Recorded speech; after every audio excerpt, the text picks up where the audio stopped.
Remuneration కూడా నేను చెప్తే ఇంకా బేరం ఆడేవాడు కాదు. నేను మీ బడ్జెట్ ఎంత ఎంత ఇవ్వండి అని. ఒకప్పుడు మాత్రం ఆ కాల్ షీట్ ఖాళీ లేదండి, చేయలేను. సర్లేండి మరి మీకు ఖాళీ అయితే ఎవరినైనా చూసుకుంటా అంటే అబ్బా అలా కాదు కూర్చోండి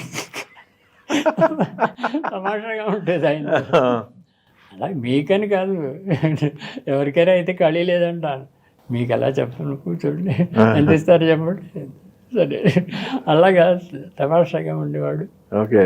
ఒక్కసారి అండి ఇక్కడ జూబ్లీ హిల్స్లోనే ఓ బస్ స్టాండ్లో బస్సు కోసం నిలబడితే నేను ఆయన కారులో వెళ్ళిపోతున్నాడండి, చూశాడు. చూసి నన్ను బ్యాక్ చేసుకొని కారు వెనక నా దగ్గరికి వచ్చాడు. గోపాలకృష్ణ ఎక్కడికి వెళ్ళాలి, డ్రాప్ చేయనా అని అడిగాడండి. ఎంత మంచి మనసు అయింది. సార్ నేను ఎక్కడికి వెళ్తున్నా పర్వాలేదు మీరు వెళ్ళండి, వెళ్ళిపోయాడు.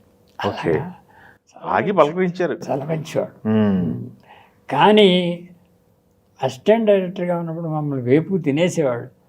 రిహార్సల్లో ఆ డైలాగ్, ఈ డైలాగ్ ఎంత, ఈ క్యారెక్టర్ ఎంత, ఇది ఎంత అన్నీ అడిగేవాడు. అసలు టేక్ వచ్చేవాడు మర్చిపోయేవాడు అన్నీ. అవునా?